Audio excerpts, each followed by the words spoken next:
मार्कंडे जी द्वारा बाल मुकुंद का दर्शन। मार्कंडे जी कहते हैं, राजा युधिष्ठिर, एक समय की बात है जब मैं एक आड़व के जल में सावधानता पूर्वक बड़ी देर तक तैरता तैरता बहुत दूर जाकर थक गया तो विश्राम लेने लायक कोई भी सहारा ना रहा। तब किसी समय उस अनंत जल राशि में मैंने एक बहुत बड़ा सुंदर और विशाल वट का वृक्ष देखा। उसकी चौड़ी शाखा पर एक नयनाभिराम श्याम सुंदर बालक बैठा था। उसका मुख कमल के समान कोमल और चंद्रमा के समान नेत्रों को आनंद देने वाला था तथा उसकी आंखें खिले हुए कमल के समान विशाल थी।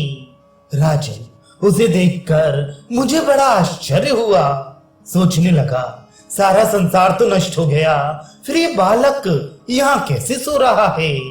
मैं भूत, भविष्य और वर्तमान तीनों कालों का ज्ञाता हूँ, तो भी अपनी तपोबल से भली भांति ध्यान लगाने पर भी उस बालक को जान न सका। तब वह बालक, जिसकी श्याम सुंदर कांति थी और जिसके वक्ष स्थल पर श्री वस्त्र शोभा पा रहा था, मेरे कानों में अमृत उड़ेलता हुआ सा बोला, मार्कंडे, मैं जानता हूँ तुम बहुत थक गए हो और विश्राम लेने की इच्छा करते हो, अतः हे मुनि, तुम पर कृपा करके मैं यह निवास दे रहा हूँ। उस बालक के ऐसा कहने पर मुझे अपने दीर्घ जीवन और मनुष्य शरीर पर बड़ा खेद हुआ। इतने ही में बालक ने अपना मुंह फैलाया और दैव योग से मैं परवश की भांति उसमें प्रवेश कर गया। सहसा उसके उदर में जा पड़ा। वहां मुझे समस्त राष्ट्रों और नगरों से भरी हुई यह पृथ्वी दिखाई दी। मैंने उसमें गंगा, यमुना, चंद्रभागा, सरस्वती, सिंधु, नर्मदा और कावेरी आदि नदियों को भी देखा तथा रत्नों और जल जंतुओं से भरा हुआ समुद्र, सूर्य और चंद्रमा से शोभायमान आकाश तथा पृथ्वी पर अनेकों वन उपवन भी देखे। वहां मैंने वर्णाश्रम धर्म का यथावत पालन होते देखा। ब्राह्मण लोग अनेकों यज्ञों द्वारा यजन कर रहे थे। क्षत्रिय राजा सब वर्णों की प्रजा का अनुरंजन करते सबको सुखी और प्रसन्न रखते थे। वैश्य लोग न्याय पूर्वक खेती का काम और व्यापार कर रहे थे और शूद्र तीनों द्विजातियों की सेवा में संलग्न थे।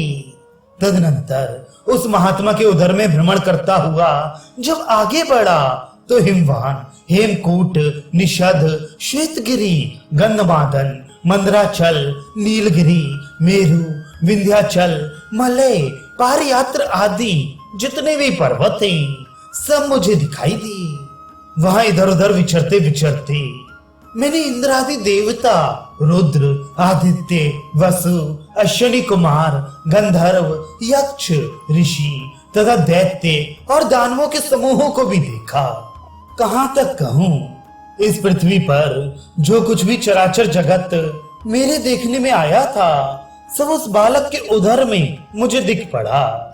मैं प्रतिदिन फलाहार करता और घूमता रहता। इस प्रकार 100 वर्ष तक विचरता रहा, किंतु कभी उसके शरीर का अंत ना मिला। अंत में मैंने मनवाणी से उस वरदायक दिव्य बालक की ही शरण ली।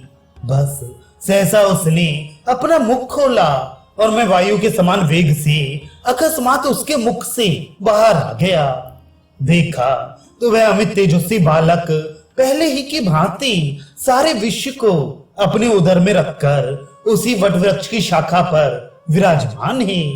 मुझे देखकर उस महाकांति वाले पीतांबरधारी बालक ने प्रसन्न होकर कुछ मुस्कुराते हुए कहा, मार्कंडे, मैं पूछता हूँ, तुमने मेरे इस शरीर में अब विश्राम तो कर लिया है ना? तुम थके से जान पड़ते हो। उस अतुलित तेजस्वी बालक के असीम प्रभाव को देखकर मैंने उसके लाल लाल तलुओं और कोमल उंगलियों से सुशोभित दोनों सुंदर चरणों को मस्तक से छुआकर प्रणाम किया। फिर विनय से हाथ जोड़े प्रयत्न पूर्वक उसके पास जाकर उस सर्वभूतांतर आत्मा कमल नयन भगवान के दर्शन किए और उनसे कहने लगा, भगवान, मैंने आपके शरीर के भीतर प्रवेश करके वहां समस्त चराचर जगत देखा है। प्रभु बताइए तो, आप इस विराट विश्व को इस प्रकार उदर में धारण कर यहाँ बालक वेश में क्यों विराजमान हैं? सारा संसार आपके उदर में किस लिए स्थित है? कब तक आप इस रूप में यहाँ रहेंगे? इस प्रकार मेरी प्रार्थना सुनकर वे वक्ताओं में श्रेष्ठ देव परमेश्वर मुझे सांत्वना देते हुए इस प्रकार बोले।